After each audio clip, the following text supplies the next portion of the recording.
Hey everyone, welcome to our deep dive today. Hmm. We're going to be looking at how the global trade landscape could be changing Okay. over the next decade or so. Yeah. And we're going to be using a report from the Boston Consulting Group as our guide. Cool. It's called Great Powers, Geopolitics, and the Future of Trade. Okay. Now, I know that might sound a little bit dry, like Yeah. something you'd read in a textbook, Huh. but Right. trust me, this is anything buoy-tea boring. Yeah. We're going to be talking about major power shifts, new alliances forming, Yeah. and how all of this could impact all of us, in our everyday lives. Right. So Yeah. the report, it doesn't actually predict a decline in global trade. No. Instead, it sees it going at a pretty steady pace, like 2.9% every year. Interesting. But here's the catch. Yeah. It's not just about how MUCH is being traded. It's about WHO is trading with WHO. Yeah, and where things are going. Exactly. It's like someone shaking up the pieces of the global trade pie. That's a good way to put it. And that's where things get really interesting. Uh-huh. So the report has this really cool visual. Okay. It's Exhibit 1, and it's basically a map, but not your typical map. Oh.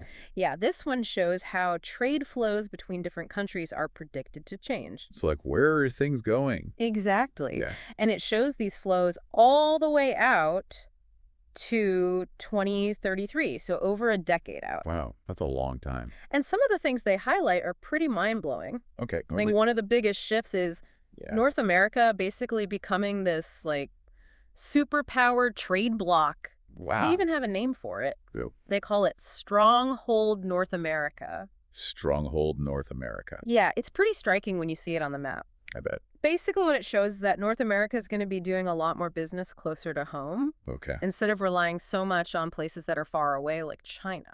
Interesting. And this is where all those ideas you hear about, like reshoring, nearshoring, and friendshoring come into play. Right. Right. So bringing manufacturing back to North America, Uh-huh. sourcing more from nearby countries like Mexico and Canada, Yeah. and basically sticking with allies, Makes sense.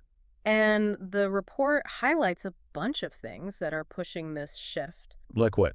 Well, for one, the USMCA agreement, that's Wow. been a big factor. Yeah. And then there are all those government incentives to boost certain industries like electric vehicles and renewable energy. Right. So, they're putting their money where their mouth is, you know what I mean? Yeah, they're serious about it. And the numbers are pretty impressive. Oh, yeah. Yeah, like they predict that trade between the U.S. and Mexico is going to explode by something like $315 billion Wow. by 2033. That's a lot of money. Right. That's like adding the entire economy of Morocco Oh, wow. to their current trade. That puts it in perspective. And, it's not just about the trade itself. Right. It's about the impact this could have on jobs, Yeah. infrastructure, Mm-hmm. just their whole economies. It's like a domino effect, Right. And what's interesting, too, is that it could actually create some challenges, Okay. particularly for a country like Mexico. Uh-huh. I mean, think about it. They're going to need to invest a ton of money in things like roads. Infrastructure Yeah. and ports. Yeah, all of that. And education, too, right? Exactly. They need to develop a more skilled workforce to handle all this growth. That's a big task. Yeah, it's a double-edged sword, right? Mm. Big opportunities, Yeah. but also some serious hurdles to overcome. For sure. Now, speaking of changing landscapes, Yeah. let's talk about China. Okay. The report uses this interesting term, China pivots, China pivots. to describe how their trade with the West is slowing down. Okay. But at the same time, their relationships with what they call the global South are really taking off. Interesting. It's like they're redrawing their trade map Uh-huh. and focusing on these emerging markets as their new economic frontier. So less West, more, what was it? The global South. Global South, right? Yeah, and the numbers are pretty dramatic. Like what? Well, they're predicting that China's trade with the West Mm-hmm. is going to shrink by about $221 billion. Oh, wow. But their trade with the global South Yeah. is projected to grow by over $1 trillion. That's wild. $1 trillion. That's huge. So what's driving this? Is it just about, like, finding new markets? I mean, that's part of it for sure, Okay. but I think it's also about strategy. Okay. China wants to be a global leader, Right. and part of that is forging new alliances, Uh-huh. building influence. Okay. And you see that in things like the Belt and Road Initiative. Yeah, the Belt and Road Initiative. Yeah, and also, their involvement with the BRICS Plus group? So for those who don't know, the Belt and Road Initiative is all about, building infrastructure. Like roads and Roads, railways, ports, shipping lanes. all across Asia, Africa, and even into Europe. Yeah, it's huge. Right. And then the BRICS Plus group, that's like this club of major emerging economies, right? Yeah, like Brazil, Russia, India, China, South Africa, plus a few others. It's like they're trying to create this new world order. Yeah, a multipolar world. Exactly, where China's at the center of it all. Fascinating. And it's interesting, too, because they're also really strengthening their relationship with Russia. Despite all the geopolitical tension. Right. They're projecting a $269 billion increase in trade with Russia. That's a big number. Yeah, by 2033. It's like they're doubling down. Yeah, it really shows you how complex these relationships can be. Yeah, for sure. Sometimes money talks louder than politics. Yeah, that's true. But all this pivoting toward the global south, it's not without its challenges for China. Oh, how so? Well, the report points out that there could be some backlash, Yeah. From other countries. Well, about their trade surpluses. Some people feel like China's not playing fair. Yeah, I can see that. And then there's the potential for, infighting within these groups, like BRICS Plus. Yeah, you've got a lot of different countries. Right. All with their own agendas. Exactly. So it's not all smooth sailing for China. No, definitely not. But here's what I find really interesting. What's that? The report emphasizes that this whole rise of the global south, it's not just about China. Oh, okay. It's about the global south itself emerging as a force to be reckoned with. Right. Right now they represent about 18% of global GDP, which is already a lot. Yeah, that's a lot. But here's the real kicker. What's that? They make up a whopping 62% of the world's population. Wow. That's most of the planet. I know. It's mind-boggling. Yeah. That's a massive potential market Uh-huh. and a workforce that's just bigger than anywhere else. Huge potential. Absolutely. And they're not just relying on China either. Oh, so they're making their own moves. Yeah, they're forming their own alliances. Cool. Their own trade blocks. What's Well, you've that? got the African Continental Free Trade Area. Right. And Mercosur in Latin America. Yeah. Plus, they're not just exporting raw materials anymore. Really? Yeah, they're moving up the value chain. Oh, that's interesting. They're producing more sophisticated manufactured goods. Wow. So they're not just like the raw materials guys anymore. Nope. They're becoming more self-sufficient Mm-hmm. and, developing their own industries. Wow, that's impressive. It's a real transformation. It is. And within this whole global south story, Yeah. there are two players that are especially worth watching. Okay, who?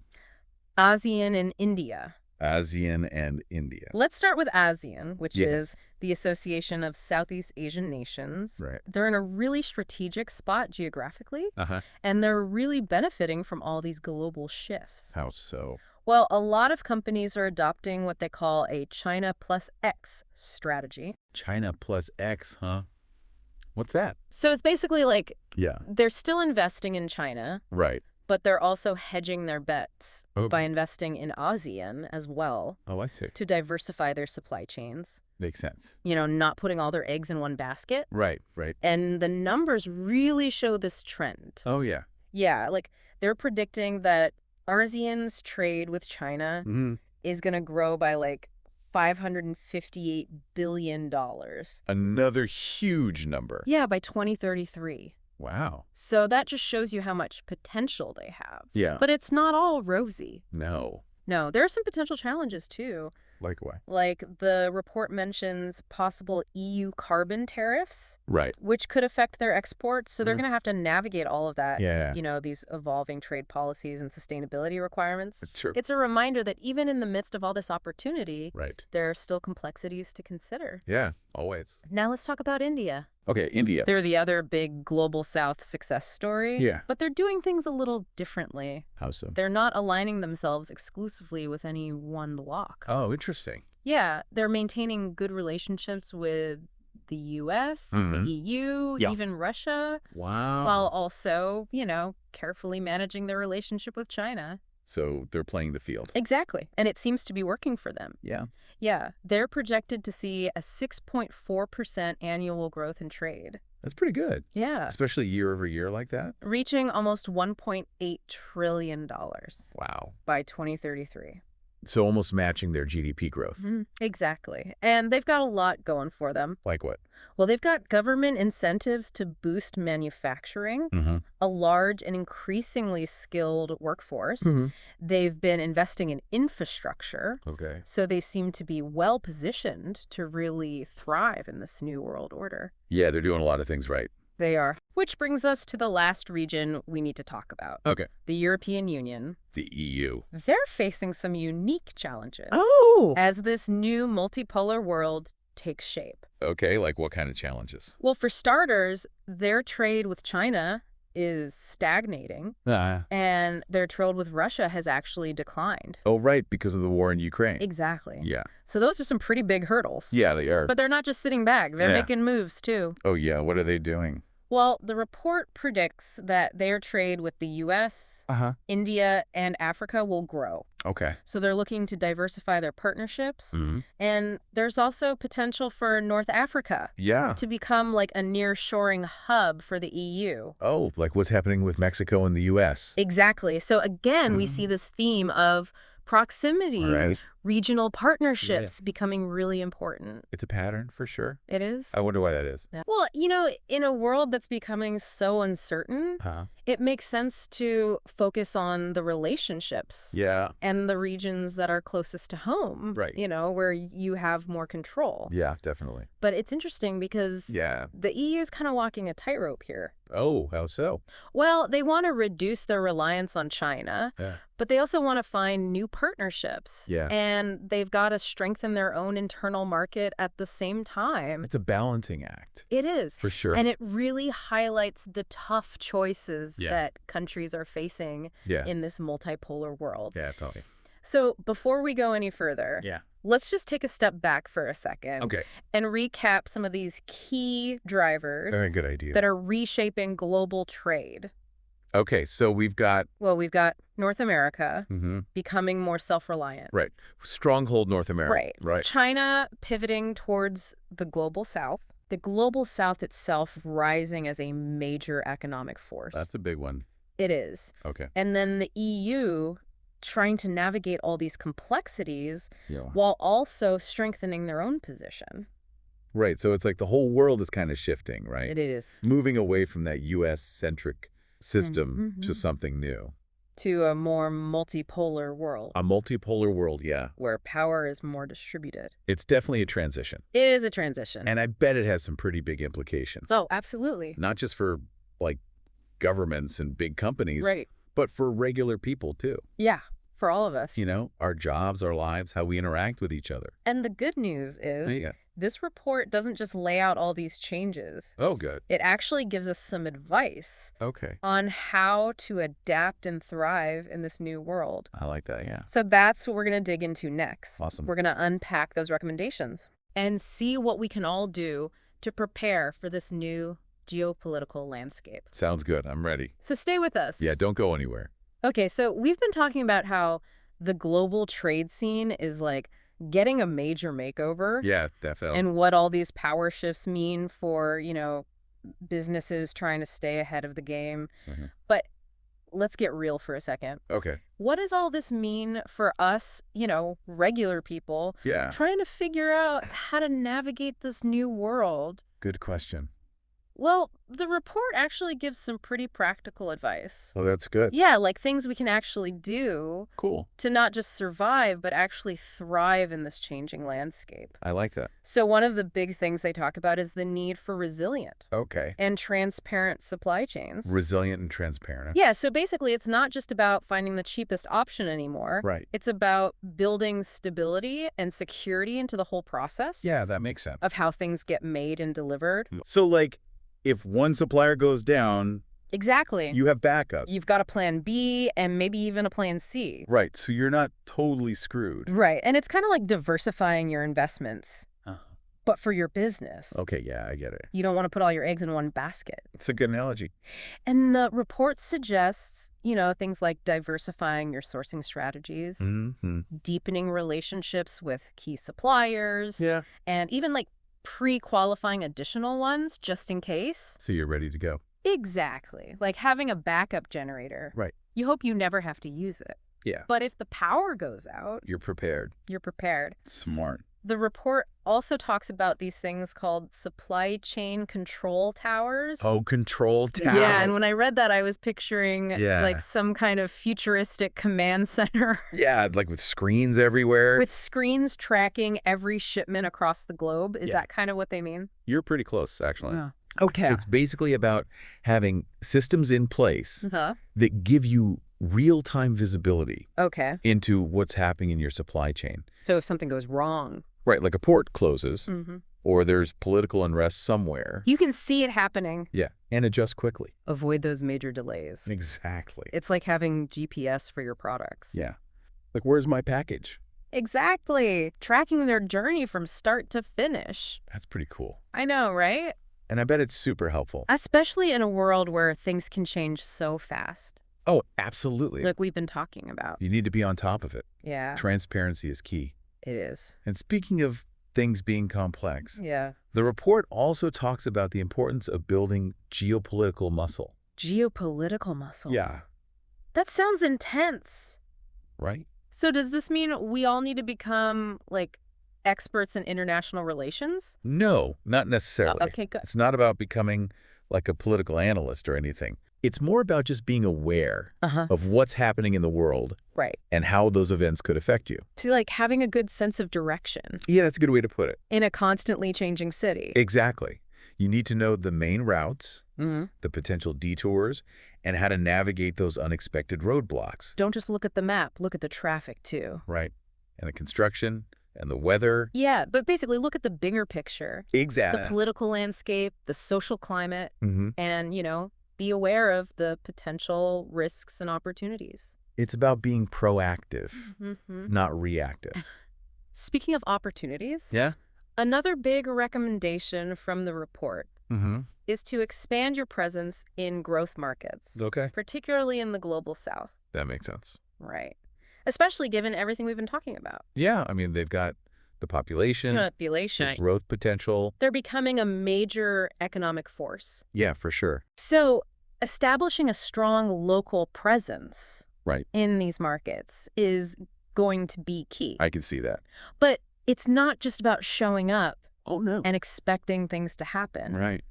You've got to understand the local culture, the nuances of the market. The people. What do people actually want? Yeah, you got to do your research. A cookie-cutter approach just won't cut it anymore. No, not in today's world. It's too diverse, too fragmented. Right. So many different needs and wants. You've got to tailor your products, Yeah. your services, your whole approach to fit each specific market. So it's like learning a new language. Yes. You've got to be able to communicate effectively if you want to succeed. Makes sense. And this leads to another recommendation from the report. Okay, what's that? Smart nearshoring. Smart nearshoring. And I know we talked about nearshoring before. Yeah, moving production closer to home. Exactly. So instead of relying on these super long and complex supply chains that can be easily disrupted, you're basically shortening the distance between where your products are made and where your customers are. Gotcha. So you can reduce transportation costs, minimize your carbon footprint, and you can respond more quickly to changes in demand. So it's all about being flexible. It's about being agile in a world where things can change really quickly. On a dime, as they say. Exactly. And then the last piece of advice is to invest in regional differentiation. Regional differentiation. Yeah, so basically recognizing that what works in one part of the world might not work in another. Makes sense. Different regions have different needs, different regulations, consumer preferences. So no more one size fits all? No, not anymore. Okay. That's a recipe for disaster in Tini's world. I see that. You've got to adapt. You got to customize your products, your services, to really resonate with different markets. So it's like being a chameleon. Yes. Blending in with your surroundings. I like that analogy. So you're not sticking out like a sore thumb. Right. You got to fit in. Exactly.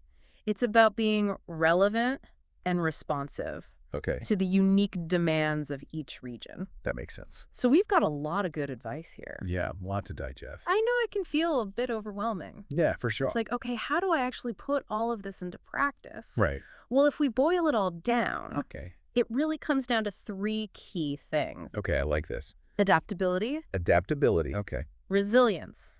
Resilience. And a global mindset. A global mindset. Okay. It's like a mantra for navigating the future. Yeah, I like that. Adaptability because, the world is constantly changing. Right. Resilience because disruptions are going to happen. And a global mindset because we're all interconnected. We are. And that's only going to become more true in the future.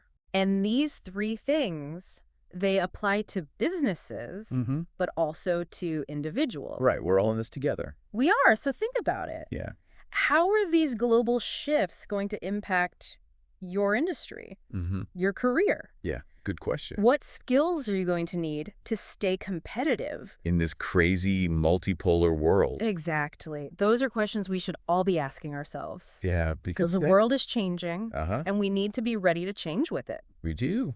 So next up, we're going to dig into some practical steps. Okay, cool. We can all take, starting today, Awesome. to navigate this new landscape. I'm ready. Welcome back to our deep dive. We've been looking at all these big changes coming to global trade. Yeah, lots of moving pieces. What businesses need to do to adapt. But now let's make it personal. Go. What can we do as, individuals to make sure we're ready for all this? Well, the report actually gives some pretty concrete advice. Okay, good. And I think it all starts with awareness. So, like, paying attention to what's going on. Yeah, basically we can't just ignore it and hope it goes away. Right. We need to be proactive. Okay, so like how? Well, there's lots of things you can do. Read articles, listen to podcasts. Oh, like this one? Exactly. Go to industry events. Okay. Talk to people in your field. So basically, just stay informed. Yeah. The more you understand what's going on, the better prepared you'll be. It's like checking the weather forecast before you leave the house. Exactly. Makes sense. If you know what's coming, you can pack the right clothes. That's a great analogy. Yeah. And just like the weather can change in an instant, so can the global landscape. You never know what's around the corner. And that kind of leads to the next piece of advice. Oh, yeah. What's that? The report really stresses continuous learning. Okay. Developing new skills. Continuous learning. Yeah, that's so important. It is, because the skills that are in demand today might not be so valuable tomorrow. Exactly. The world's changing so fast. So we can't just get comfortable and assume that what we know now is enough. You got to keep learning. Like, all the time. Right. So what kind of skills should we be focusing on? Well, think about the skills that will be important in a multipolar world. Okay, like what? Well, things like cross-cultural communication. Being able to work with people from different backgrounds. Yeah. Adaptability, of course. Right. Problem solving and digital literacy. Those are all good ones. Those will be valuable. Yeah. No matter what you do. It's like having a Swiss Army knife. Yeah. You're ready for anything. You're prepared. The report also talks about the importance of building your network. Oh, networking. Yes. It is so important. Connect with people from different industries. Yeah, different countries. And cultures. Get out there and meet people. Yeah. Go to conferences. Join online forums. Just expand your horizons. Because you never know where your next opportunity is going to come from. Might come from. Exactly. Now, this next one. Yeah. It sounds a little counterintuitive. Oh. But the report says to embrace uncertainty. Embrace uncertainty, huh? Yeah. That's interesting. Because it's easy to be afraid of change. It is. But we should try to see the opportunities that come with it. Possibilities. Exactly. So be open to new possibilities. Take some calculated risks. And don't be afraid to fail sometimes. It's all part of the journey. Yes. You learn from your mistakes.